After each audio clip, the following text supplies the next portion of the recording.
કેમ છો સ્ટુડન્ટ્સ બધા? સો આપણે લાસ્ટ સેશનમાં પેજ નંબર 9 ઉપર જે ડ્યુટીઝ ઓફ ઓડિટર એમાં 4th પોઈન્ટ સુધી કમ્પ્લીટ કર્યા હતા. ક્લિયર પાર્ટ ત્યાં સુધી આપણો કમ્પ્લીટ થયો હતો 4th પોઈન્ટ સુધી. હવે પેજ નંબર 9 ઉપર લાસ્ટ 3 ડ્યુટીઝ બાકી છે. આપણે સ્ટાર્ટ કરીએ છીએ 5th પોઈન્ટ. જો શું છે? Duty to report on fraud. આ પોઈન્ટ માર્ક કરજો, એમસીક્યુ માટે ઇમ્પોર્ટન્ટ છે. ઘણીવાર એ લોકો પૂછી લે છે તમને. જે સ્ટાર્ટિંગ ફર્સ્ટ લાઈન છે સબસેક્શન 12 ઓફ સેક્શન 143 એ પણ માર્ક કરી લેજો. So as per subsection 12 of section 143 of Companies Act, if an auditor of a company in the course of performance of his duties as an auditor has reason to believe that an offence involving fraud is being reported the matter to the central government within such time and in such manner prescribed in, underline karjo, rule number is 13. So according to rule number 13 of Company Audit and Auditors Rule, point શું કહે છે કે જો auditor જ્યારે audit કરતો હોય ત્યારે એને કોઈ એવી ઇન્ફોર્મેશન મળે છે કે એ બિલીવ કરી શકે કે there has been some fraud done in the company, in the accounting area of the company, so immediately he has to do the reporting related to that fraud directly to the central government. Fraud related એને reporting directly કોને કરવાનું છે? Central ગવર્મેન્ટને કરવાનું છે. That is his duty related to fraud. અને એ specify કયા રૂલમાં થયું છે? રૂલ નંબર 13 માં થયું છે. ક્લિયર? જો આગળ શું લખ્યું છે? Rule number 13 of company audit and auditors rules 2014 prescribes that in the case the auditor has, લખ્યું છે અહીંયાથી અંડરલાઈન કરો, auditor has sufficient reason to believe that an offence involving fraud is being or has been committed against the company by the officer or any employee of the company, then he shall report. Important છે અહીંયાથી. Clear? Last line તમને MCQ માં પૂછાય છે. he shall report the matter to the central government immediately, but how many number of days? Not later than 60 days of his knowledge. એને ખબર પડી કે આ પર્ટિક્યુલર એરિયામાં ફ્રોડ થયો છે, કંપનીમાં કોઈ એના એમ્પ્લોયે કે કોઈ એના ટોપ લેવલ મેનેજમેન્ટના ઓફિસરે કર્યો છે, તો immediately within 60 days he has to report to the central government. Fraud related પૂરેપૂરી ઇન ડિટેલ ઇન્ફોર્મેશન એને સેન્ટ્રલ ગવર્મેન્ટને રિપોર્ટ વેમાં પ્રેઝન્ટ કરવાની છે. કેટલા નંબર ઓફ ડેઝની અંદર 60 નંબર ઓફ ડેઝની અંદર and that is given in rule number 13. એટલે રૂલ નંબર યાદ રાખજો. સેક્શન નંબર 143 તો ડ્યુટીઝની છે તો ખ્યાલ જ છે. સબ સેક્શન નંબર 12 છે. આ બધા પોઈન્ટ્સ MCQ માં એ લોકો તમને પૂછે છે. ક્લિયર? ચલો નેક્સ્ટ 6th ડ્યુટી છે duty to report on any other matter specified by central government. Central government may in consultation with, આપણે આગળના સેશનમાં વાત થઈ હતી, national financial reporting authority by general or special order direct in respect of such class or the description of companies as may be specified in the order, that the auditor's report shall also include a statement, અહીંયાથી underline કરો, auditor's report shall also include a statement on such matters as may be specified therein. એટલે જો NFRA national financial reporting authority ના consultation સાથે central government જો કોઈ order pass કરે છે કે ભાઈ આ મેટર રિલેટેડ પણ ઓડિટરે રિપોર્ટમાં ઇન્ફોર્મેશન આપવાની, તો compulsory the auditor has to provide information related to such matter as ordered by central government. પણ સેન્ટ્રલ ગવર્મેન્ટ ઓર્ડર કોના કન્સલ્ટેશનના બેઝ ઉપર આપશે? NFRA ના બેઝ ઉપર આપશે. એટલે નેશનલ ફાઇનાન્શિયલ રિપોર્ટિંગ ઓથોરિટી જો સેન્ટ્રલ ગવર્મેન્ટને સજેશન આપશે, એડવાઇસ આપશે કે ભાઈ ઓડિટર પાસેથી જ્યારે તમે રિપોર્ટ મંગાવો તો આ મેટર રિલેટેડ પણ તમારે ઇન્ફોર્મેશન લેવાની, તો central government can give the order to the auditor to give the information related to such matter. Clear? So that is point number 6. લખ્યું છે ને heading duty to report on any matter specified by central government. Central government કહેશે એ matter related ઓડિટરની duty છે કે information આપવાની, but એ મેટર સેન્ટ્રલ ગવર્મેન્ટ કોના કન્સલ્ટેશનના બેઝ ઉપર કહેશે? NFRA ના બેઝ ઉપર કહેશે. Clear?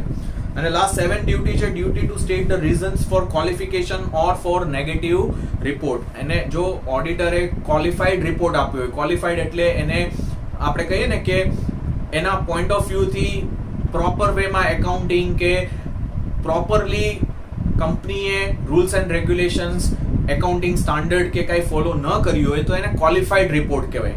Clear? or either negative report. Negative એટલે totally he has auditor is not satisfied only કે ભાઈ proper way માં accounting થયું છે, either એને કમેન્ટ એવી આપી છે કે ભાઈ એમાં કંપનીએ મિસ્ટેક્સ ઘણી કરી છે, એરર્સ ઘણી થઈ છે, ફ્રોડ થયો છે, તો એને નેગેટિવ રિપોર્ટ કહેવાય. ક્લિયર? તો લખ્યું છે duty to state the reason. એને રીઝન આપવા પડશે કે Y he has given qualified report. કયા રીઝનના બેઝ ઉપર એને ક્વોલિફાઈડ રિપોર્ટ આપ્યો છે, કયા રીઝનના બેઝ ઉપર એને નેગેટિવ રિપોર્ટ આપ્યો છે, એ એને રીઝન સ્પેસિફાઈ કરવું પડશે. ક્લિયર? તો લખ્યું છે as per subsection 4 of section 143 where any of the matters required to be included in the audit report is answered in, લખ્યું છે negative or with a qualification, the report shall state the reasons therefor. એના reasons ઓડિટરે આપવાના. Without giving એની reason જો auditor qualified report આપી દે કે પછી negative report આપી દે તો એ રિપોર્ટનું રેલેવન્સ નહીં રહે, એ રિપોર્ટ વેલિડ રિપોર્ટ નહીં ગણાય. કેમ કે કંપની હોય કે પછી મેમ્બર્સ હોય, શેર હોલ્ડર્સ હોય, એ ઓલવેઝ ઓડિટરને ક્વેશ્ચન પૂછશે જ કે ભાઈ કયા રીઝનના બેઝ ઉપર તમે ક્વોલિફાઈડ રિપોર્ટ આપ્યો છે, કયા રીઝનના બેઝ ઉપર તમે એમ બોલો છો કે ભાઈ કંપનીએ એકાઉન્ટિંગ પ્રોપર નથી કર્યું. તો એ રીઝન જાણવાનો હક તો ડેફિનેટલી કંપની અને શેર હોલ્ડર્સ બંનેને છે. Clear? So that is last duty. તો અહીંયા powers, rights and duties of ઓડિટરનો આખો પાર્ટ આપણો કમ્પ્લીટ થઈ ગયો. ક્લિયર? હવે આપણે એન્ડિંગ પોર્શનમાં જઈએ છીએ યુનિટ નંબર 1 માં, that is liabilities of company auditor. હવે જે પાર્ટ આપણો બાકી છે, જે જેટલા પણ પોઈન્ટ્સ છે that are related to the liability of the company auditor, last સુધી આપણે હવે એ જ પોઈન્ટ્સ કરવાના છે. ટોટલ 3 પેજીસ, નિયરલી 2 પેજીસ જેવું બાકી છે પોર્શન. ક્લિયર? જો પહેલા તમને એ લોકોએ ચાર્ટ ફોર્મમાં એ લાયબિલિટીનો પાર્ટ સમજાવ્યો છે કે ભાઈ કઈ ટાઈપની લાયબિલિટીઝ ઓડિટર ઉપર હોય છે. ક્લિયર? તો ફર્સ્ટ લાયબિલિટી છે લાયબિલિટી અંડર કોમન લો, અને એની અંદર પણ 2 ટાઈપની લાયબિલિટી છે. Civil liability for negligence, civil liability for બંને સેમ જ તમને આપી દીધી, પ્રિન્ટિંગ મિસ્ટેક છે. Civil liability for negligence and under companies act. Clear?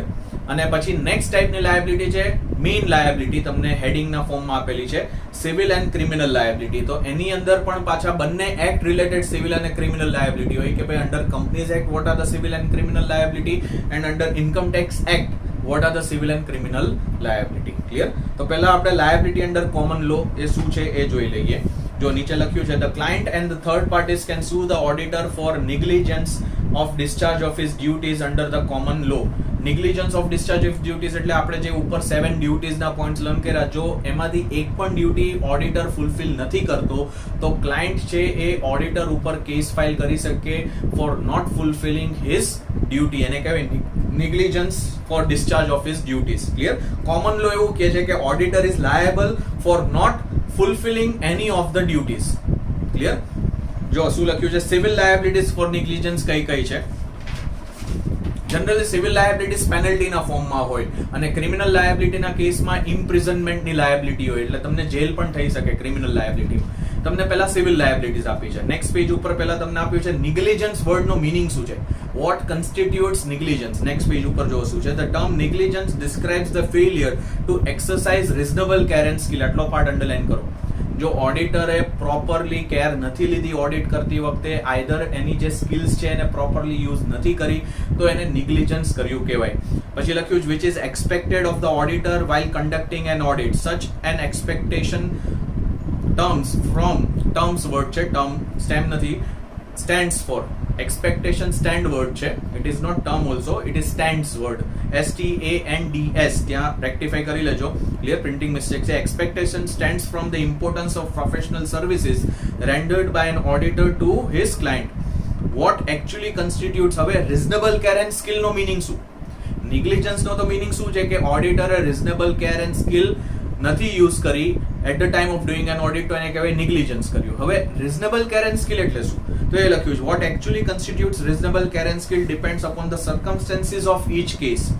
Generally speaking he will be made liable for his acts of omission. Underline કરજો અહીંયાથી, he will be made એટલે auditor will be made liable for his acts of omission and commission such as failure to detect defalcation. એટલે કોઈ fraud થયો હોય, clear, તો એને detect જ ન કરી શક્યો તો એના માટે લાયેબલ થશે. relying upon the certificate as valuation of stock. જો કંપનીએ કોઈ સર્ટિફિકેટ આપ્યું છે related to valuation of stock, ઘણીવાર એવું થતું હોય કે ઓડિટરે સ્ટોકનું વેલ્યુએશન નથી કર્યું, કંપનીએ કોઈ બીજા પ્રોફેશનલ પાસે સ્ટોકનું વેલ્યુએશન કરાવ્યું અને પ્રોફેશનલે ડાયરેક્ટલી સર્ટિફિકેટ આપી દીધું, ઓડિટરે એ સર્ટિફિકેટ માની લીધું. ઓડિટર ડાયરેક્ટલી માની ન શકે, એ એકવાર ક્રોસ વેરીફાઈ કરવું જોઈએ ઓડિટરે કે ભાઈ આ પ્રોફેશનલે સર્ટિફિકેટ આપ્યું છે કે સ્ટોકનું વેલ્યુ આ છે, તો હું એકવાર મારા એન્ડથી પણ વેરીફાઈ કરી લઉં. તમે ડાયરેક્ટલી એના ઉપર ભરોસો કરી લ્યો, રિલાય કરી લીધું અને માની લો કે એ સર્ટિફિકેટ કે વેલ્યુએશન રોંગ નીકળ્યું, તો અલ્ટિમેટલી તમારી જ લાયબિલિટી આવશે. ક્લિયર? તો એ જ પોઈન્ટ આપ્યો છે કે directly you are relying upon the certificate as to the stock valuation. લખ્યું છે given by the management when sufficient grounds were there to arouse the auditor's suspicion. એવા સર્કમસ્ટેન્સીસ હતા કે ઓડિટરને ડાઉટ જાય કે વેલ્યુએશન ખોટું છે, તો પણ તમે એ વેલ્યુએશન ઉપર ભરોસો કરી લીધો. ઘણીવાર થાય ને કે આપણને એવી સિચ્યુએશન એરાઇઝ થતી હોય કે ના યાર ડાઉટ જાય કે આ કંઈક ખોટું થયું છે, તો પણ આપણે ભરોસો કરી લઈએ, માની લઈએ કે ઠીક છે હવે કાંઈ નહીં થયું હોય, પોઝિટિવ. એટલે ઓડિટ કરતી વખતે તમે સાવ ઢીલી નીતિ ન રાખી શકો. ના યાર મને ડોક્યુમેન્ટ મળ્યું છે, કંપનીએ મને ડોક્યુમેન્ટ સર્ટિફિકેટ આપ્યું છે, તો હું એકવાર ક્રોસ વેરીફાઈ કરું. કંપની જે પણ ઇન્ફોર્મેશન ઓડિટરને આપે છે એ ઓડિટરની ડ્યુટી છે કે એને ક્રોસ વેરીફાઈ કરવાની. Totally he should not rely on such information. અને ખાસ કરીને સ્ટોક વેલ્યુએશનની ઇન્ફોર્મેશન તો બહુ જ ઇમ્પોર્ટન્ટ કહેવાય. એ તમે બ્લાઇન્ડલી જો તમે ટ્રસ્ટ કરી લો કે બ્લાઇન્ડલી તમે રિલાય કરી દો કંપનીએ આપેલી છે ઇન્ફોર્મેશન એના ઉપર, તો that is your mistake only. એ તમે લાયબલ થશો જ એના માટે. ક્લિયર? પછી આગળ લખ્યું છે auditor suspicion payment of dividend out of capital. Out of capital payment of dividend થાય જ નહીં, ડિવિડન્ડ આઉટ ઓફ પ્રોફિટ્સ જ હોય. ક્લિયર? તો આ બધા આ બધા એરિયાઝ કે આ બધા ટ્રાન્ઝેક્શન્સ એવા છે, આ બધી મેટર્સ એવી છે કે તમારે અહીંયા નિગ્લિજન્સ કરવાનું જ નથી. તમારે રિઝનેબલ કેર એન્ડ સ્કિલ યુઝ કરીને આ બધી મેટર્સને પ્રોપરલી વેરીફાઈ કરવાની છે, પણ તમે ન કરી તો કહેવાય you have not used reasonable care and skill, means you have acted negligently, અને એના માટે યુ આર લાયબલ.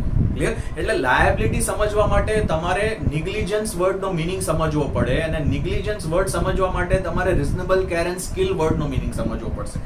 એટલે તમને આખો આ પેરેગ્રાફ આપ્યો છે. ક્લિયર? જો નેક્સ્ટ પાર્ટ છે liability for the damage for negligence. Clear? નિગ્લિજન્સના લીધે કોઈ ડેમેજ થયો હોય, બિઝનેસને કોઈ ડેમેજ થયો હોય, લોસ ગયો હોય, તો એના માટે પણ લાયબિલિટી ઓડિટરની જ એરાઇઝ થશે. ક્લિયર? જો શું લખ્યું છે, even when negligence is proved there is no liability for damages on auditor unless the following conditions are satisfied. એટલે આ કન્ડિશન્સના બેઝ ઉપર લાયબિલિટી કોની એરાઇઝ થશે? ઓડિટરની. તો પહેલું છે auditor owned a duty of care to the aggrieved party. Aggrieved party એટલે જેને લોસ ગયો હોય. ઓડિટરના નિગ્લિજન્સના લીધે ઓડિટરે રિઝનેબલ કેર એન્ડ સ્કિલ યુઝ ન કરી, એના લીધે કોઈ પણ પાર્ટીને લોસ ગયો છે. ક્લિયર? તો એના માટે લાયબિલિટી કોની એરાઇઝ થશે? ઓડિટરની. Clear? Next, there has been a failure to conform with a standard of reasonable skill and care as expected from the auditor. એટલે auditor has failed to do reasonable care and skill. Clear? So that is second condition. And third, the aggrieved party has suffered. લખ્યું છે an actual loss by the reason of such negligence. જે aggrieved એટલે affected. જે પણ party affected છે એ પાર્ટીને loss ગયો છે due to the negligence of the auditor. તો આ ત્રણ કન્ડિશન્સના લીધે પૂરેપૂરી ડેમેજીસની લાયબિલિટી કોની એરાઇઝ થશે? ઓડિટરની એરાઇઝ થશે. જનરલી ઓડિટર ડેમેજીસ માટે લાયબલ નથી, બટ ઇન ધીસ સિચ્યુએશન જો કોઈ થર્ડ પાર્ટીને ઓડિટરના નિગ્લિજન્સના લીધે લોસ ગયો, માની લો કે શેર હોલ્ડર છે, શેર હોલ્ડરે અમુક એમાઉન્ટ ઇન્વેસ્ટ કરી, ઓડિટરના રિપોર્ટના બેઝ ઉપર એને એવું લાગ્યું ના યાર કંપની સારી છે, કંપનીની ફાઇનાન્શિયલ પોઝિશન સારી છે, અને ઇન્વેસ્ટ કરી અને કંપની નેક્સ્ટ યર જ હેવી લોસીસ કરે છે, અને શેર હોલ્ડરની જે ઇન્વેસ્ટમેન્ટની વેલ્યુ છે બધી વોશ આઉટ થઈ જાય, સાવ રિડ્યુસ થઈ જાય. તમે 10 લાખ રૂપિયા ઇન્વેસ્ટ કર્યા એના 1 લાખ થઈ જાય છે. You believed on the auditors report. એટલે ઓડિટરે નિગ્લિજન્ટલી કામ કર્યું, એને રિપોર્ટ પ્રોપર નતો આપ્યો, એને રિઝનેબલ કેર એન્ડ સ્કિલ નથી યુઝ કરી, એના લીધે લોસ કોને ગયો? શેર હોલ્ડરને ગયો. એની જે 10 લાખ રૂપિયાની એમાઉન્ટ ઇન્વેસ્ટ થઈ હતી એના 1 લાખ રૂપિયા થઈ ગયા ઇમિડિયેટલી નેક્સ્ટ યર. તો અલ્ટિમેટલી એ માણસ પૂરેપૂરું બર્ડન કોના ઉપર નાખશે? લાયબિલિટીનું ઓડિટર ઉપર ના. ભાઈ મેં તો ઓડિટનો રિપોર્ટ વાંચીને, ઓડિટર્સ રિપોર્ટ ઉપર બિલીવ કરીને મેં તો ઇન્વેસ્ટ કર્યા હતા, ક્લિયર, અને આ આટલો લોસ ગયો છે. ક્લિયર. જો હવે નેક્સ્ટ લીગલ કેસીસ, આ બંને કેસીસ ઇમ્પોર્ટન્ટ છે. ક્લિયર. તો પહેલો કેસ વધારે ઇમ્પોર્ટન્ટ છે, તમને એ લોકો એમસીક્યુમાં પૂછે પણ છે કે નેગ્લિજન્સ રિલેટેડ કેસ લોસ કયા છે. તો પહેલો છે London oil storage company limited versus Seear Hasluck and કંપનીનો કેસ છે. The auditor failed to verify the amount of petty cash in hand declared to be £796. petty cash ની amount £796 declare થઈ હતી. ઓડિટરે એ amount verify ન કરી, he failed to verify. In the accounts, the company secretary had misappropriated. company secretary એ આમાં fraud કર્યો હતો related to this amount and only £30 existed in reality. Original amount કેટલી હતી? £30 અને show કેટલી કરી હતી? £796. Clear? The auditor were found guilty of negligence. It was held that verification of the existence of the assets stated in the balance sheet. Cash balance is an asset, clear, current asset is an important duty of an auditor. તો એની ડ્યુટીમાં આવે છે assets verify કરવાની duty કોની છે? ઓડિટરની છે. And accordingly the auditor should be held liable for any damage which is sustained by the company by the reason of his failure to verify such assets. એટલે company માટે liable કોણ થશે? કંપનીને loss ગયો એના માટે લાયબલ કોણ થશે? ઓડિટર લાયબલ થશે. એકચ્યુઅલ એમાઉન્ટ કેટલી હતી? £30. એની જગ્યાએ શો કેટલી થઈ? £796. તો એકચ્યુઅલ લોસ કેટલો છે? £766 નો લોસ છે. તો એ લોસ અલ્ટિમેટલી બેર કોણ કરશે? હવે ઓડિટર કરશે. લાયબિલિટી કોના ઉપર આવશે? ઓડિટરની આવશે. ક્લિયર. પછી નેક્સ્ટ કેસ લો છે AE Green and Company versus the Central Advance and Discount Corporation Limited. The auditor relied on information provided by MD and failed to draw attention to the fact that the sundry debtors were overvalued. ઓડિટરે MD એ જે value આપી ને એના ઉપર પૂરેપૂરો ભરોસો કરી લીધો, but actually જે ડેટર્સની એમાઉન્ટ MD એ આપી હતી એ ઓવરવેલ્યુડ હતી. ક્લિયર. એટલે જેટલી એમાઉન્ટ હતી ને એના કરતા વધારે એમાઉન્ટ શો કરી હતી, ઓવરવેલ્યુ કરીને શો થઈ હતી. Clear. The schedule included statute bar debts besides bad debts. Clear. The auditors raised the matter with the managing director but did not report. હા, એ લોકોને ખબર પડી તો ઓડિટરે મેનેજિંગ ડિરેક્ટર જોડે વાત કરી કે ભાઈ તમે સન્ડ્રી ડેટર્સની એમાઉન્ટ ઓવરવેલ્યુ કરી છે, બટ એ એને રિપોર્ટમાં સ્પેસિફાઈ ન કર્યું. Clear. To the directors and shareholders they were held liable for negligence. અને રિપોર્ટમાં એ સ્પેસિફાઈ કરવું જોઈતું હતું. તમે ખાલી ઓરલી વાત કરો અને પછી ડિરેક્ટર જે પણ બોલી ગયા તમે માની લીધું, તો અગેન એ મિસ્ટેક જ છે તમારી. Clear. So that is second તમને જે કેસ લો આપ્યો છે. એટલે બે કેસ લોસ યાદ રાખજો, London oil storage company limited versus Seear Hasluck and company, અને બીજું છે AE Green and company versus central advance and discount corporation limited. બંને કેસમાં એકમાં સન્ડ્રી ડેટર્સનો કેસ છે, બીજામાં પેટી કેશનો કેસ છે. એટલે મોરલેસ બંને કરંટ એસેટ્સ રિલેટેડ તમને કેસીસ આપેલા છે. ચલો નેક્સ્ટ હેડિંગ છે civil liability for negligence toward some third party. The liability of an auditor for negligence towards shareholders emanates from his contractual relationship with them. Third party એટલે એવું સમજો, shareholders. shareholders માટે પણ auditor liable થશે. Clear. The shareholders appoint him because આપણે આગળ પણ એકવાર મેં તમને કીધું હતું કે shareholders પૂરો ટ્રસ્ટ કોના ઉપર કરે છે? ઓડિટર ઉપર કરે છે. They are believing on the auditor. auditor નો રિપોર્ટ એ લોકો રીડ કરીને એ લોકો ડિસિઝન લેતા હશે કે એમને ઇન્વેસ્ટમેન્ટ કેટલું કરવું છે. ક્લિયર. પછી લખ્યું the shareholders appoint him and he submits his report to them. Various interested parties like creditors છે, bankers છે, investors છે, place લખ્યું છે reliance on the auditor's report to take the important decisions. આ બધા લોકો અલ્ટિમેટલી રિલાય કરે છે ઓડિટરના રિપોર્ટ ઉપર. His liability in the case of fraudulent misrepresentation resulting in the physical injury or financial damage to third parties is well established. એટલે જો auditor properly કામ નથી કરતો, પ્રોપરલી ઓડિટ કરતી વખતે ધ્યાન નથી રાખતો અને આ બધી પાર્ટીઝને ફાઇનાન્શિયલ ડેમેજ થાય છે, ફાઇનાન્શિયલ લોસ થાય છે, તો એના માટે પૂરેપૂરી લાયબિલિટી કોની અકર થશે? ઓડિટરની જ અકર થશે. However, the liability of auditor for negligent act or statements has been a matter of controversy. The view taken by the courts have differed from time to time and its evaluation can be described in total 4 phases. Clear. એટલે ઘણી કંટ્રોવર્સી છે કે ભાઈ liability ઓડિટરની આવશે કે નહીં આવે, તો એના માટે એ લોકોએ આ 4 તમને પોઈન્ટ્સ આપેલા છે એક્સપ્લેન કરવા માટે કે લાયબિલિટી જનરલી ઓડિટરની આવશે કે નહીં આવે. Clear.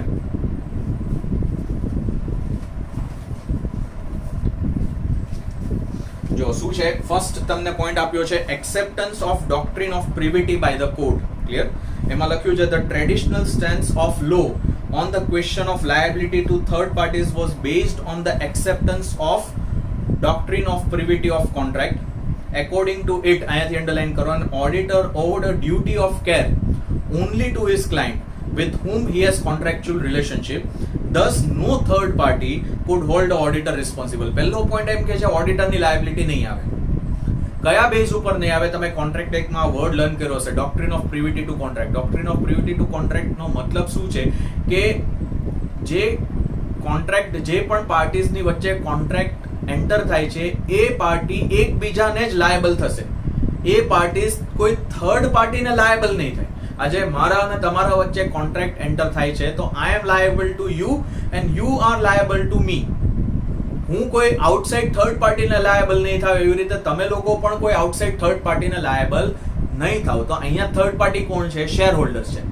Who are the parties to the contract? Auditor and company R the parties to the contract. કોની વચ્ચે કોન્ટ્રાક્ટ થયો છે કે ભાઈ તમારે ઓડિટ કરીને આપવાનું છે? ઓડિટર અને કંપનીની વચ્ચે કોન્ટ્રાક્ટ થયો છે. They are the parties to the contract. એટલે એકબીજા સામસામે લાયબલ થશે. તો auditor would not be liable to the third party. That is first point, acceptance of doctrine of privity to contract. Clear? પછી સેકન્ડ છે erosion of doctrine of privity. Second point એનો opposite ના way માં આપેલો. જો શું લખ્યું? The court by implication extended auditor's duty of reasonable care towards a restricted class of third parties. Clear? કોર્ટે અમુક એવા જજમેન્ટ્સ આપ્યા છે જેમાં એ લોકોએ કોર્ટે એવું સ્પેસિફાઈ કર્યું છે કે અમુક લિમિટેડ થર્ડ પાર્ટીઝ એવી છે કે જેના માટે ઓડિટર લાયબલ થશે. એમાં આગળ લખ્યું છે like banks that has loan outstanding to the client at the balance sheet date. તો એક થર્ડ પાર્ટી એવી છે કે જેના માટે ઓડિટર લાયબલ થશે, ધેટ ઇઝ બેંક્સ. જો બેંકે કંપનીને લોન આપી હોય, આઉટસ્ટેન્ડિંગ લોન હોય અને ઓડિટરે પ્રોપરલી ઓડિટ કેરી આઉટ ન કર્યું અને બેંકને લોસ ગયો, કંપની બંધ થઈ ગઈ, બેંકને લોસ ગયો, તો બેંકના લોસ માટે લાયબલ કોણ થશે? ઓડિટર લાયબલ થશે. ક્લિયર? પછી further liability of such professional toward third party can be established on the basis of notion of proximity. આટલો પાર્ટ અંડરલાઈન કરો. આ જે તમને પોઈન્ટ આપ્યો છે that is based on the notion of proximity. notion એટલે principle of proximity. If a person is by circumstances placed in a position in relation to another where his information or advice would be relied upon by the later. notion of proximity નો meaning શું છે કે જો auditor જે પણ કામ કરે છે, ઓડિટરનો જે રિપોર્ટ છે એના ઉપર રિલાય કરીને કે ઓડિટરની એડવાઇસ ઉપર રિલાય કરીને બીજી પાર્ટીએ કંપની જોડે કોન્ટ્રાક્ટ કર્યો છે. ક્લિયર? હવે ઓડિટરની એડવાઇસના બેઝ ઉપર બેંકે કંપનીને લોન આપી અને બીજા જ વર્ષે એ કંપની બંધ થઈ ગઈ, તો અલ્ટિમેટલી રિસ્પોન્સિબિલિટી તો કોની જ આવશે? ઓડિટરની જ આવે. બેંક ઓડિટરને જ પકડવાની કે ભાઈ તમે અમને શું કામે તો પછી એડવાઇસ આપી કે ના કંપનીની ફાઇનાન્શિયલ પોઝિશન સારી છે, તમે કેમ સર્ટિફિકેટ આપ્યું કે ભાઈ કંપનીમાં કોઈ પ્રોબ્લેમ નથી? તમારા સર્ટિફિકેટના બેઝ ઉપર અમે કંપનીને લોન આપીને બીજા જ વર્ષે કંપની બંધ થઈ ગઈ. ક્લિયર? તો ઇન ધેટ રિલેશન આ પોઈન્ટ એવું કે છે કે auditor is liable to the banks. પછી આગળ લખ્યું he has a duty to take reasonable care. Clear? So that is point number 2.